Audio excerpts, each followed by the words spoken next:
Hi everyone, welcome to episode 4 of Transpsyche with Laura and Vincent. This week we're going to talk about a bit of a complicated perspective of guidance or guardianship, depending on how you want to perceive it. We did speak about parenting and parenting skills. Laura and I have kind of agreed that it's got more to do with the guardianship that happens in all societies. So we both referred to, some of these traditional ideas of the village raising the child. So we want to talk about that kind of thing because we think that my perspective has been from the last few weeks of seeing some letters from parents who are talking about their children gender crisis or identity crisis. There was a letter published on medium.com and shared on Twitter, certainly in my network, by someone called Sam K. Durand, who is talking about losing her daughter potentially to detransitioning to a boy. And just it drew my attention to the fact that there's an experience happening with the detransitioners, with the gender questioning people, and I see these as slightly different categories. The people who are not sure of their sexuality, the people who are struggling with their identity. And then on top of that, you've got the experience of the parents who have to confront, the idea that maybe they're failing as parents, maybe they did something wrong, maybe there's all these things you can start asking yourself. Do we live in the wrong town? There's a perspective in anorexia treatment that some people say that one of the things you have to do if it gets quite bad is you should relocate the family. So there's all sorts of things that come into whether the parent is to blame or whether the parent is directly involved. But I think Laura and I are going to focus a little bit more on the society and all its conditions that are certainly at the moment seem to be creating a lot of identity issues for the youth, for adolescents, for people from. It seems to be happening to people from the age of 8.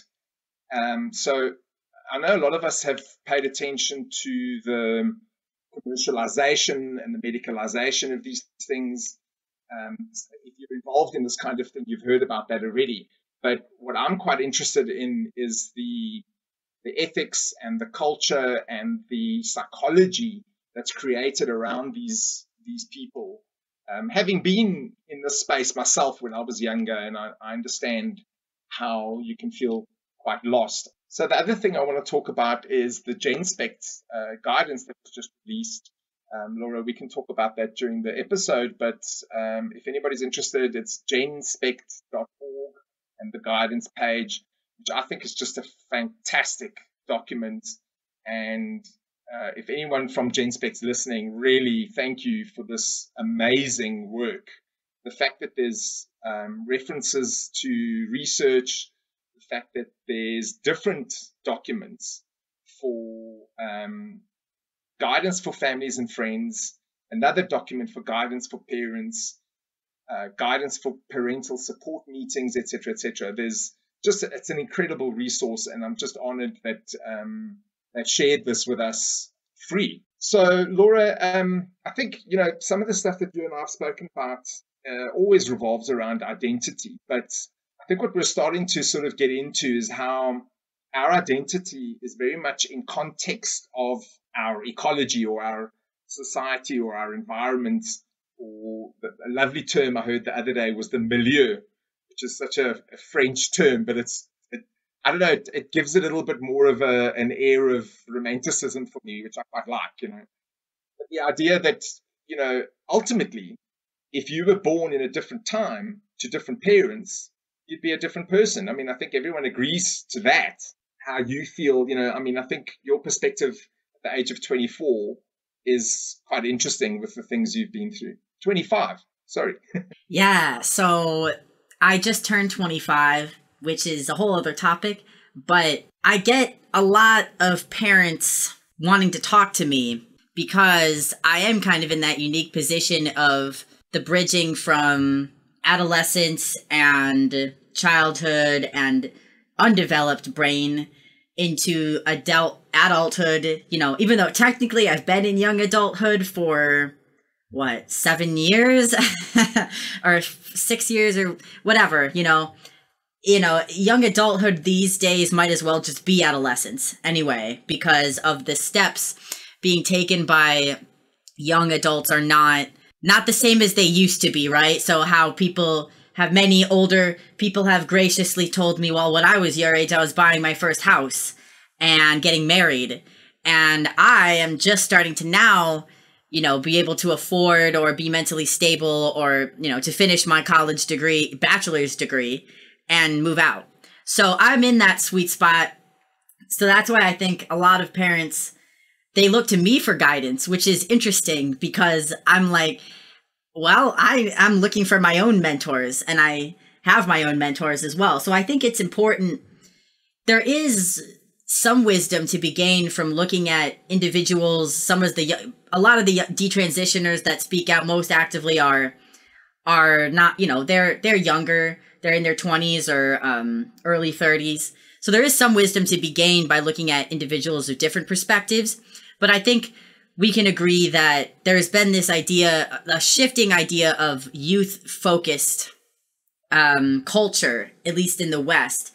And I've seen it, well, I shouldn't say I've seen it because I haven't actually been around for that many generations, or decades, I should say. But I have seen research of it starting, you know, a couple decades past. So this idea, and it relates to later stage capitalism, and it relates to the consumerism, because we are focused on the youth. The biggest demographic that everyone wants to know, right, is 18 to 25. Who are we pleasing them? And then some adults, you know, then you get the older people that are saying, like, who gives a fuck about pleasing them? Like, what do they know? They don't have that much wealth. They don't have that many resources. Why are we marketing everything in our culture towards them? Which is exactly what this gender promise, or like gender hope, or gender transition narrative paradigm is marketing towards these young people. Because you're seeing most of the people who are transitioning today are within the 18 to 25, and even younger than that, because their parents are being sold this narrative. So when I think of parents, you know, we're talking about parenting, but we're talking about really what is the job of a parent: to be a steward, to be a guide, a guardian. And this is the same role that other people in positions of authority are playing as well. So a therapist, a mentor, a teacher, a professor, a doctor, a media personality, somebody who is, you know, usually older and is in a position of experience and authority that is providing guidance and wisdom and helping a younger person develop on their own and navigate all that with firm boundaries. But what we're seeing is a lack of boundaries. And this is across the board. It actually crosses boundaries. The lack of boundaries crosses many boundaries, because there's a lack of boundaries between teachers, the guardianship role that a teacher has, and their students. So we see a lot of criticism of education and higher education, as well as K through 12. So higher educators are crossing boundaries by playing the role of this mentor, which is usually seen as a good thing, but the parents are then being sidelined, and they're not able to properly mentor their own children, who they have to deal with like 24/7, right? Besides when they are being, you know, chauffeured to the teachers or schools or doctor's office or whatever, support groups or things like that, or with their friends or online.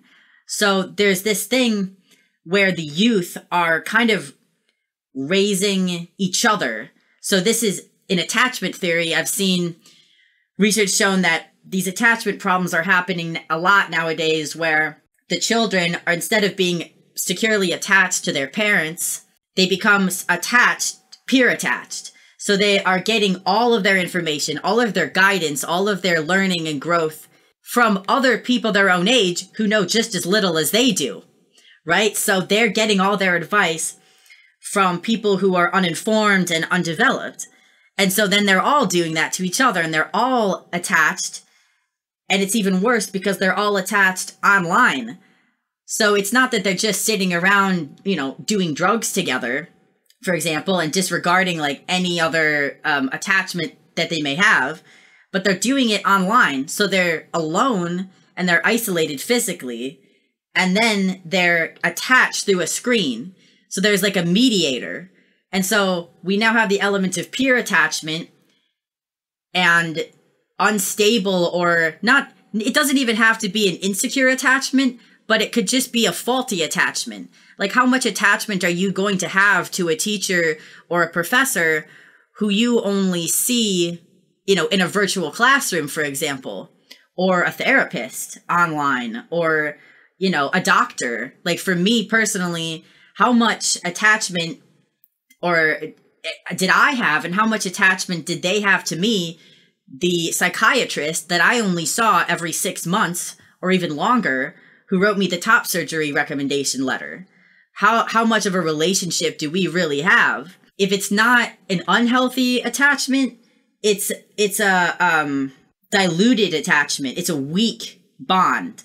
And so the children have the strongest bonds to their peers versus those healthy attachment figures. So they are crying out for help, basically. Maybe they're not actively saying that. I don't know if I was actively saying like, oh, I wish I had an adult in my life to guide me. But I definitely had a feeling of I wanted someone to rescue me and save me from myself with the transition and my existential crisis, and just provide me some guidance. Well, the transition is often a cry for help, right? It's pretty obvious. We all know this now. So they want an adult to give them boundaries. It doesn't have to be an adult. They're just looking for any answers at all because they don't have meaning in their lives. So they are looking for answers through the internet to guide them, through a YouTube personality. Or then, when you're presented with people that are supposed to be in a position of authority, who then seem to have the right language. And when I mean the right language, I mean language marketed and commercialized towards healing, like healing language, this kind of diluted healing language and diluted therapeutic language, immature, kind of half-formed guidance type language, like this is a process that you're going through. It's normal to experience these feelings. It likely means this. It's a sign of that when you're having gender dysphoria. So they use this faux therapeutic language to then market whatever they're trying to sell you, which is, well, then you must be trans, or you must be non-binary, or you must be asexual, or you're not straight, or your parents are bigots, or your, gender critical friend is a bigot, or something like that. Yeah, let me pick up on a couple of interesting things you said, because that first of all, that delayed adolescence, just the people that are listening, this is a known thing in psychology and research. It's not if anyone thinks it's just a matter of perspective, that you have this concept of failure to launch, which is basically people struggling or sometimes choosing, actually, because there's another construct happening in the incel culture of the NEET, NEET people who, I can't remember exactly what it stands for now, but they choose to stay home. So it's a deliberate choice. And in their communities, their online communities, inevitably, they actually encourage each other to just stay home, be unemployed, and live off their parents, basically. So that's probably the more extreme version. But the fact that we created a culture of safetyism, and I suppose that's kind of a negative term, but we created a safe culture, which was inevitable when you look at what happened in World War I and World War II, obviously. So each generation after that was very focused. Well, I would be hesitant to label it as safe. I guess I would more say, I don't want to use the term like infantilization exactly, but it is a kind of permissive, right? And by permissive, I mean a lack of boundaries. I really think most of this comes down to having a lack of boundaries, which is one point that I was somehow getting to, but I got off track a little bit. But I was saying the boundary issue is that we're failing to have proper boundaries that allow for secure individual growth. So either the parents or guardian, it's not just the parents. And again, there's so many different individuals who could affect a child's development, but whether some guardian, at least one, if not many, it's kind of an institutionalized concept now. They're just more permissive. So they're in an effort to be more inclusive, to be more empathetic, to be more understanding. And I'm sure you were going to say a point about that, about the transition from World War II until today, right? About why that is, but it's more permissive. And so the parents they want to provide safety, and they think they're providing safety, and they think that they're providing, and the children think that the children and the young adults who are failing to launch, such as myself up until like right now, within the last like year, are, they feel safe because they're in a cocoon and they're in their, a safe space, right? Kind of the joke of what, a safe space is mocked. It's not just providing, like a safe space in a way would be, maybe I could argue, if your guardian said, you know what, I have the money to afford this, I'm going to send you to the school of your choice in another country or another city, and I can pay for your room and board, but it's up to you. You're going to be independent. You have to cook for yourself. You have to do all this. And maybe I'll provide a safe, I'll have some of your basic needs met so that you can then learn and grow on your own, make your own mistakes. But I'll be there if you need more guidance or maybe something like that. You could argue that would be an example of maybe a positive safe space, although maybe that could backfire as well. But, too much financial dependence, although to me that sounds really good. If my parents had done that in retrospect, they couldn't afford to. But versus the safe space of what we're really seeing, which is young people on their own in their parents' basements or in their, in their bedrooms on the internet, doing all their learning. All of their needs are still being met by their parents, except that now they have adult needs. Like they have a sexuality need. They have a need for, new relationships. They have an adventuring. They have a hungering for adult life, right? For human accomplishment and adventure and finding their own purpose. But how can they have their own purpose when their parents are still making dinner for them every night and doing their laundry for them? And maybe it's not that specific chore or thing that they're providing them, but that's the spirit of it. And in my case, they were doing my laundry and cooking dinner for me for quite some time. And now I've realized that was actually holding me back, because now I'm like, no, I insist, I will cook for myself. I want to do it all myself. I'm only living here temporarily until I can get my own place again.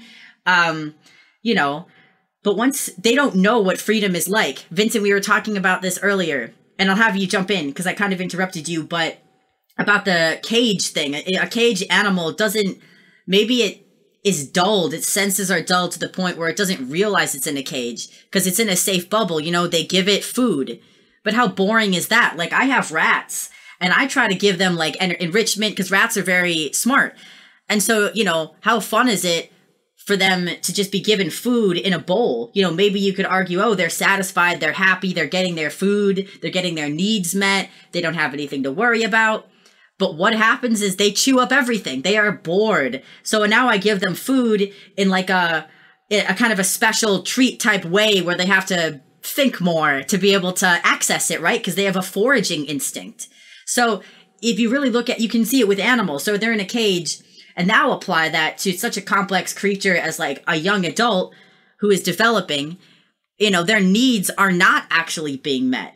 But their parents, they want to do what's best for them. And maybe they grew up in a harsher time and culture where, they should have been given a little more loving tenderness, let's say, or they should have been given a few more chances, or, things like that, but they were not afforded them. So now they're trying to overcompensate.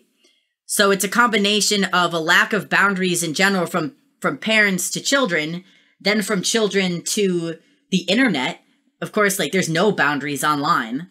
The education system is having poor boundaries within itself, because it's now trying to act as not only an education system, but also like a parenting system and an advocacy system. And now it's getting really political with all the critical theory that's being trickled in.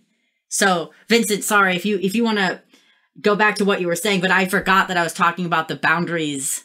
The boundaries thing was my main point I wanted to bring up. Well, you covered some of the things I was about to say anyway, because that infantilizing thing, that I was just pointing out where we're coming from, that we've come from a world that was at war, that lost a lot of its, the children and the parents, I suppose. But the fact that a generation saw how terrifying the world can be. Okay, so that's a very real part of our history. The fact that we're now 80 years later, after the war, and we have reached the point where we've infantilized children because there were no checks and balances put in place. Well, in some cultures there were. So, when we talk about a lot of these things, we're talking about the Western situation specifically, and even within the West, a lot of subcultures have not done this. But the fact is,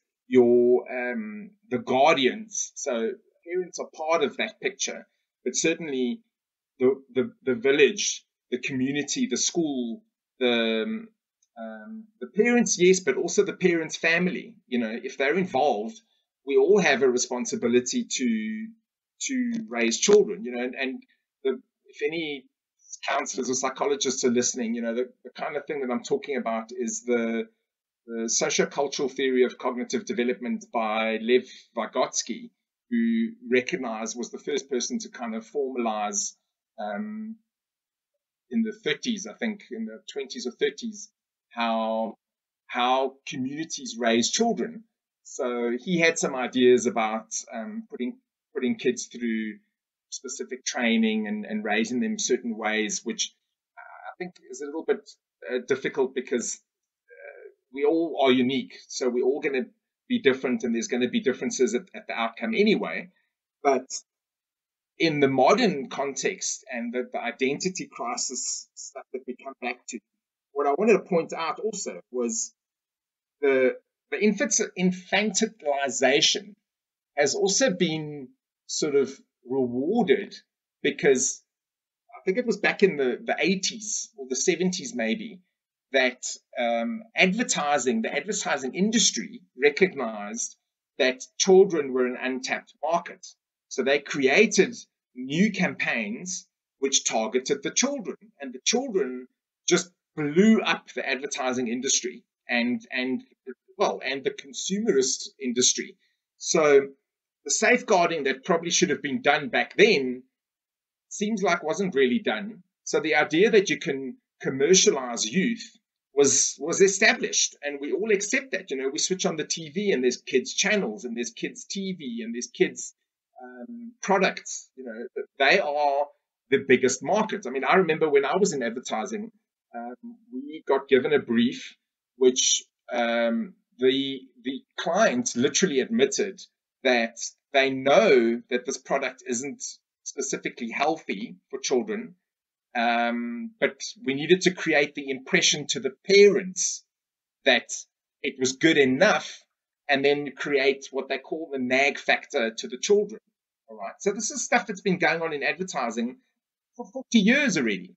So when we suddenly realize, as many of us are talking about, how the medicalization of gender questioning youth is a betrayal of the duty of all adults to protect children so that they can be raised safely and healthily in our society. So sorry, I was kind of saying the same thing that you're saying, but I'm I'm just trying to tie some threads together for people who might not know about, the history of this kind of thing and how it's developed to the point that, to quote you, the youth are raising each other because we've let them down. Laura, when we were talking earlier, I used that analogy of a vine or a creeper growing up, and we all know that if you want a vine to grow successfully, you need to give it some kind of trellis to grow up, all right? And that's what we have to do for adolescents, because once that learning mode is switched on at around 6 or 7, if they don't have something to grab onto, they'll flail about and they'll grab onto all the wrong things. So as they get older, unfortunately, some of us developed earlier, as we were talking about before. We developed earlier, so we became conscious of the lack of something tangible to grab onto when we were 11, 12, 13 already. And I just want to point out, I think that's not always the parents' fault. I think that's often the circumstances, the culture, the milieu that exists around us, the commercialized environment that we live in. What do you think of that, Brian? Well, I was just going to say that when you're saying that, we developed earlier and then, we didn't have something to grasp onto, the thing is we did have things given to us that we were supposed to grasp onto. Certain ideas like religion and certain cultural norms. And it's just, we rejected those things because we realized that they were like the trellises that we were supposed to grasp onto and grow around and through were actually faulty within themselves. The systems were corrupted. They were, there was a lot of hypocrisy. I looked around in middle school and just thought, this is all bullshit. Everything that's being marketed to me, the music, the media, I don't trust it. I don't believe in this. It's too shallow. So I think kids, on one level, they're consumers and they're subconsciously, just like all of us with the social media and the instant gratification and the digital stuff, they're being subconsciously programmed to like these things and scroll through it and buy these products. And obviously, not all parts of capitalism are corrupt. There are legitimately useful products and things to be shown and buy, but they're subconsciously being led into it. But then they're also doubting it, because I think their senses are dulled to the point where they are questioning it, but they don't have the energy or they don't have the other guidance, higher values. They haven't developed themselves yet to be able to fully question it. So I think you have a lot of the, you either have the young people they're not questioning it at all. They haven't developed the capacity for it yet. So they're kind of mindlessly feeding into all of it and getting consuming and internalizing all of these very adult messages, the poor boundaries, the lack of values, the postmodernist deconstructional things. But then you have the kids that have all that happening, but then are also starting to question it. They're skeptical of it. And those are the kids that get really, really into the gender stuff and the idea of the political stuff, just like I did and many of the other young people that are speaking about these issues now say they did too, because you look for something of value. So you look, I made a tweet earlier today that I said it was made kind of nihilistically. It was made, I was in a depressed state when I made it, but I was saying cynically, I didn't mean to get myself into this battle. I didn't mean to get myself into this war, this culture or political or personal existential battle or crisis, but I was having it already within myself. So I subconsciously sought out battles to win and learn and grow and discover things, I just set out into the jungle. I was ill prepared to do it, but I set out into the jungle and then I found a lot of predators and snakes and lions and things to have to fight,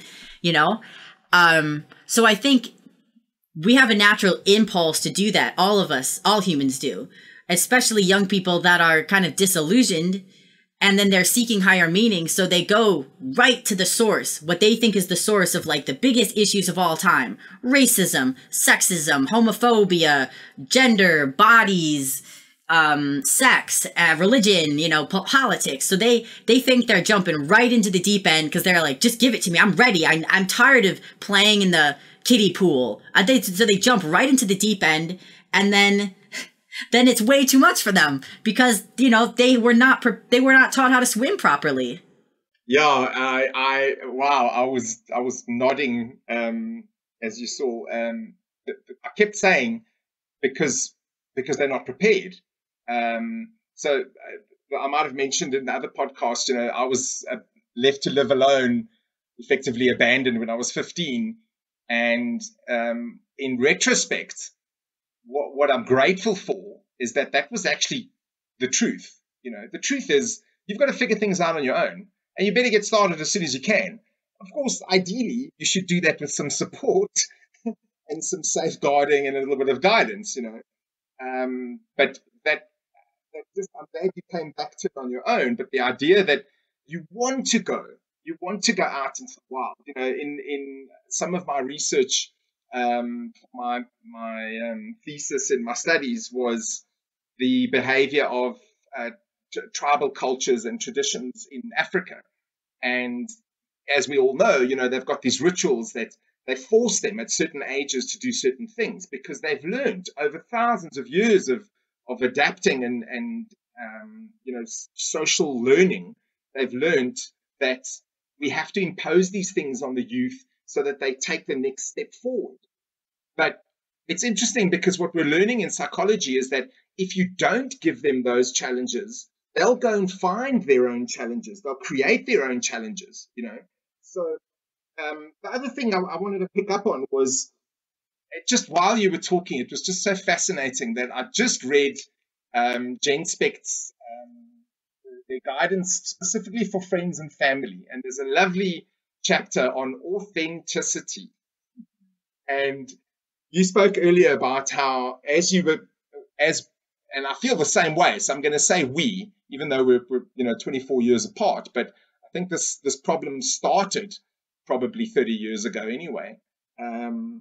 That for me, I started realizing that the hypocrites around me were basing their behavior on Catholicism. And at 11, I realized that I can't play along with this anymore. So in my mind, I became atheist at 11. But the thing that stuck with me was the fact that adults are not authentic. They lie. They lie. So of course I'm being silly. I mean, not all adults lie, and as I keep trying to remember to mention, I had a lot of really, really good guardians in my life, which probably saved my life. I spoke on Twitter today about the lesbian who was the barkeep at two pubs that I frequented when I was 15 years old.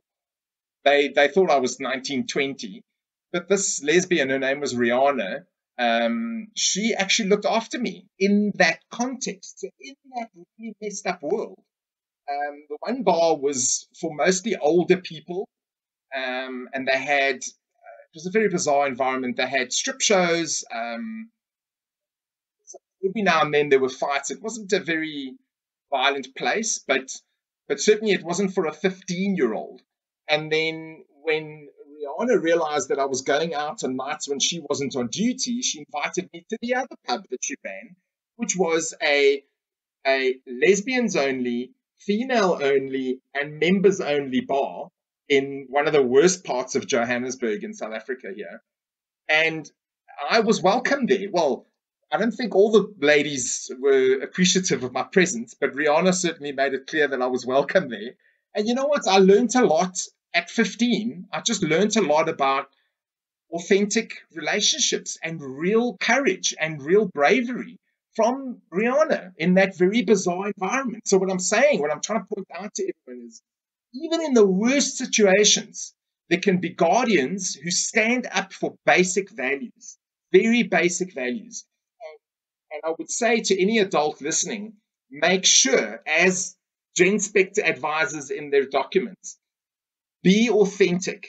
It's the most essential thing. A child can smell lies a mile away.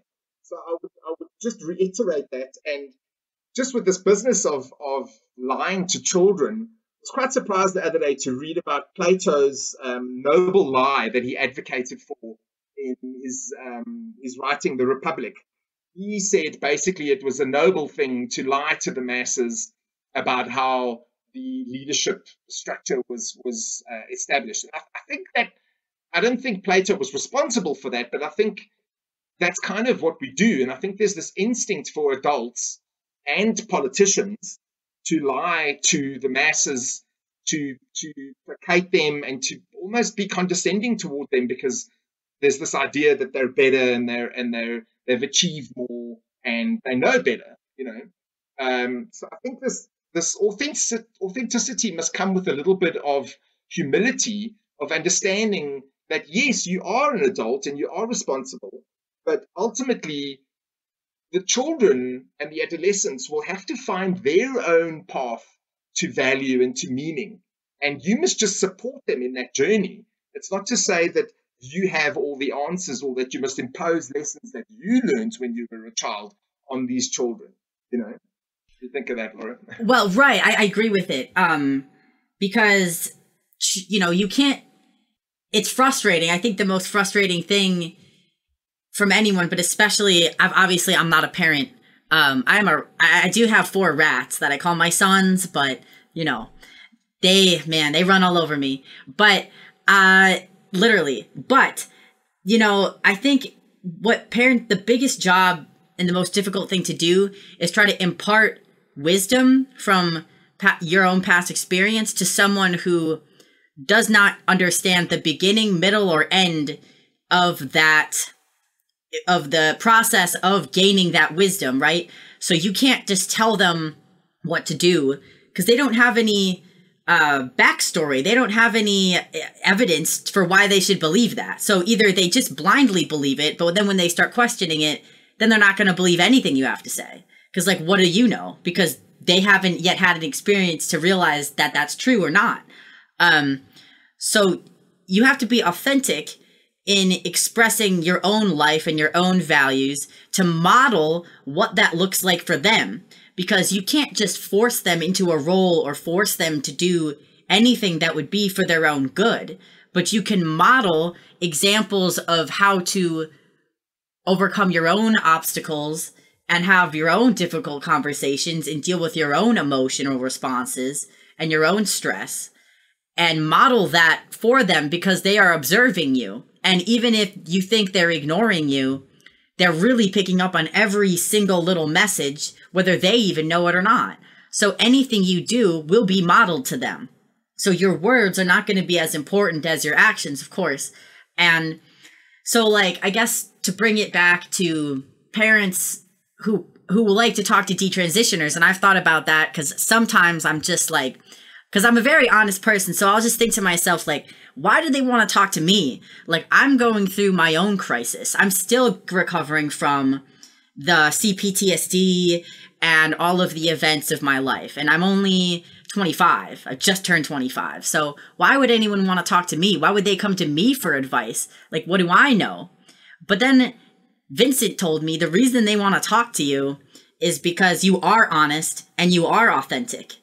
And I'm in the perfect little bridge between someone who didn't know anything, so a childlike mindset who was ignorant and immature and doubtful of taking any advice. And I still remember what it's like to be in that mode, but I'm also getting into the mode where I'm now realizing some of my parents' advice was accurate, or, you know, I'm learning my own realizations and wisdoms from, you know, having made mistakes. So I'm in that perfect spot. And I am so honest about it. I'll say, like, yes, that's exactly how I was thinking.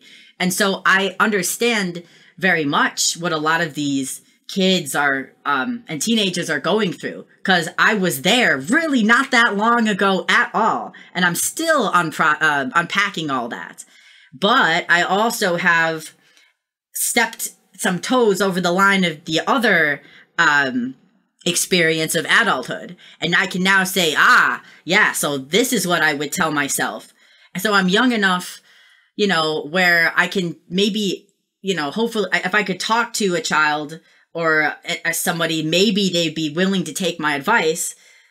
Or, the parents want to talk, even if the teenager wasn't willing to talk to me, if the parent heard the advice, it would be like speaking to their child. So in a way, I do think parents talk to me because it feels like I'm a surrogate child to them who has now had some experiences that now I'm able to talk to them like an adult. So they talk to me as if I'm their like hopefully future child. And that's what parents have told me, that I'm a representation of hope. And in my jadedness, I'm just like, really? Like, I'm a representation of hope? Like, I feel so hopeless myself, man. Like, geez, talk to me when I'm not being pro-social. But when I am, in a rational mindset, they view me as what their child could become. They want their child to be like me. They want their child to have the values of authenticity and honesty and humility that I have learned the hard way. And they don't want their children to have to learn it in such a hard, difficult way, so that's why they asked me for advice. And, I try to just give the advice of, greater minds than mine, my own mentors and psychological research and my own experiences. But I guess maybe even there are probably parents listening right now who they're just so desperate for advice. And I tell them, like, some of this is novel, like the digital stuff, the internet, some of the trans stuff, but trust your intuition, because this is stuff we've seen already many, many, many thousands of years before, It's just normal human stuff, but it's packaged in a unique way. Vincent, do you have a thought about that? Yeah, that's such a good point, Laura. I didn't want to interrupt you there because I was just loving the monologue. Sure, I had this picture while you were talking, and I'm sure this is the kind of thing that Bronfenbrenner and Vygotsky in psychology imagined as well. But I think what the new age with internet and social media platforms and all these other things has allowed is actually for this idea that the community can raise a child. Okay, so the old African proverb of it takes a village to raise a child, I think is quite common anyway. I'm sure it appears in many other cultures. It certainly appears in the Bible. But I wonder, the parents who are doing a good job and want to raise their children their own way, they sort of reject that a little bit. They want their children to be what they think is the best version of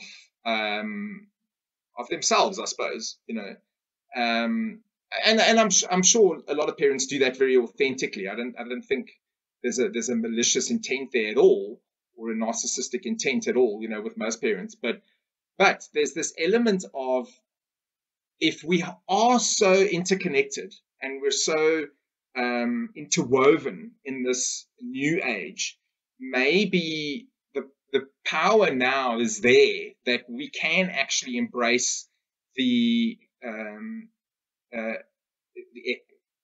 gonna use the Academy of Ideas phrase, and I know there's a channel on YouTube which is brilliant. Actually, people should watch that.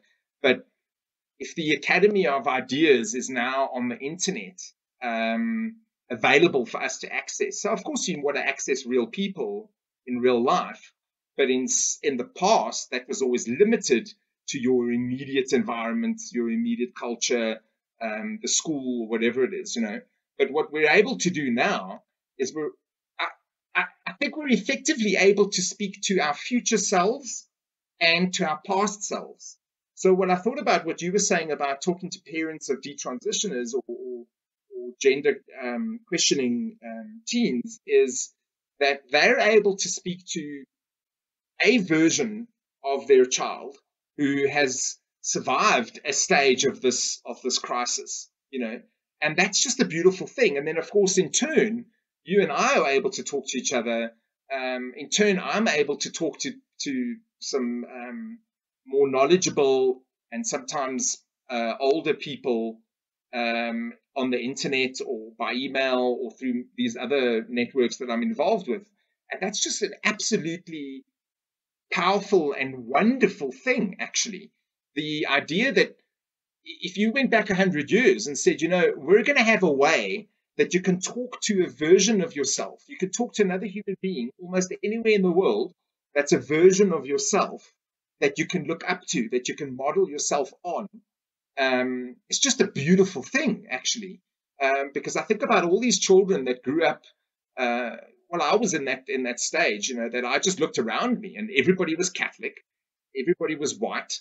There were a lot of matriarchs in my family, so I thought at one stage I thought women were just tyrants. I know that's going to sound very crazy to most women, but that was the world I grew up in. The women were in charge in my world. So keep in mind, I grew up in a more traditional Italian culture in South Africa. So what tends to happen is the communities that end up in pioneered nations, this is commonly known in sociology, they actually freeze the traditions of the country that they came from. So when I say I grew up in a traditional Italian environment, yes, I was in South Africa, but everyone around me was Catholic Italian and very traditional, married. My parents were in an arranged marriage. My father was very patriarchal. My mother had no say in anything. When she wanted to get a driver's license, they laughed at her.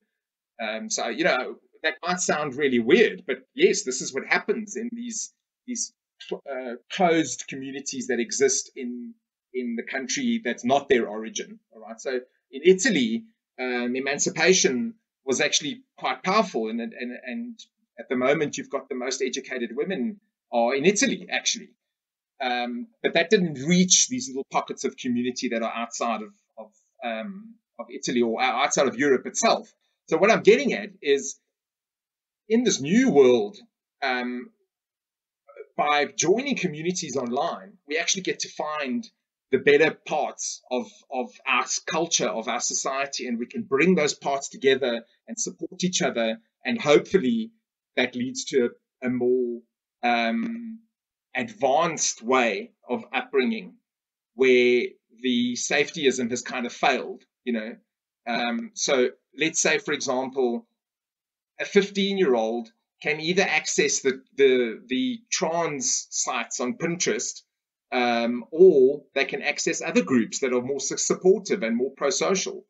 Well, that brings to mind, I was talking to my sister, and my sister is 3 years younger than me. So she's 22 now. And she was saying that she's angry at me for showing her Tumblr. She's angry at me for introducing her to Tumblr when she was a teenager, when we were both teenagers, because that's where she found cutting materials and how to cut and self-harm and stuff. And I said, okay, but I didn't show you that. You can't blame me for showing you that. I was on Tumblr because I didn't have any real life friends, and I just wanted to find other teenagers who were into like old classic rock bands that nobody gave a fuck about. Okay, I was in the Styx fandom. All right, so don't blame me for the cutting, So when you're saying like you have access to, so the village is now online. But if you think about that phrase, it actually becomes kind of scary to think like it takes, because who's raising your child? At least like in the village, everyone knew like, well, that's the drunk. Don't let your kids go by, Tom, the drunken man who walks around the streets every night, or, stay away from that guy. He's like a rapist, like it was a close-knit community unless they kicked you out completely. But everyone knew who each other was, right? But online, the village is more than a village. It's like anyone in the world is now in your village. So there's so many people. You can't possibly protect your child from that village or even yourself. But the problem also is that it's hard to tell who your real friends are, right? Especially for people that maybe are more insecure or they're more prone to being neurotic and self-defeating, or as a lot in the, who are identifying as trans are autistic or abused in some way or have some kind of insecurity or social deficit, it's harder for them to even tell who their true friends are. So anyone who comes along and says, hey, like, I'm just like you, and guess what? Like, we're part of this whole thing, and we can share memes with each other. And, I was lucky enough to find, like, legitimately, like, 15, 16-year-old girls who just wanted to fangirl about, heavy metal or reminisce about the 80s that we weren't even grown up in, things like that. I found that. But at the same time, there's other people who trickle in there who are groomers. And this is a topic that, it's hard to get into because it's pretty complicated.